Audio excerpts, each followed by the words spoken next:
Yeah.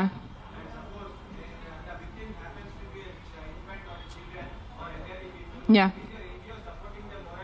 నాకు ఇప్పటివరకు అలాంటి కేసు రాలేదు. వస్తే నేను డెఫినెట్ సపోర్ట్ చేస్తాను. ముందు ఏ కుక్క కరిచింది ఆ కుక్కని నేను తీసుకెళ్తాను అక్కడి నుంచి. That will be my responsibility. నాకు ఈరోజు ఈ లొకాలిటీలో ఇట్లా అగ్రెసివ్ కుక్క ఉంది, నాకు మీరు కాల్ చేస్తే within few hours I will get that dog picked up. ఇది నా మాట మీకు నేను ప్రెస్లో చెప్తున్నాను. But I have to be informed. నేను దేవుడు కాదు అని ఊహించుకోవటానికి. నాకు మెసేజ్ వస్తే, కాల్ వస్తే I will come. I will send my team personally and pick up the aggressive dog. ఆ ఒక్క అగ్రెసివ్ డాగ్ కోసం 10 మందిని చంపద్దు. విక్టిమ్ ఐ విల్ హెల్ప్ నా. I only don't do for dogs. I am also associated with an anath ashram. నేను అనాథ్ పిల్లలు కూడా చాలా చేస్తాను. నేను జస్ట్ ఇన్స్టాగ్రామ్లో ఎక్కువ పెట్టట్లేదు బికాజ్ మళ్ళీ జనాలు అంటారు ఇంత సేవ చేసుకుని మళ్ళీ వాళ్ళు షో ఆఫ్ చేస్తున్నారు. ఇటు చేస్తే కూడా ప్రాబ్లం ఉన్న పరిస్థితిలో, ఇటు చేస్తే కూడా ప్రాబ్లం ఉన్న పరిస్థితిలో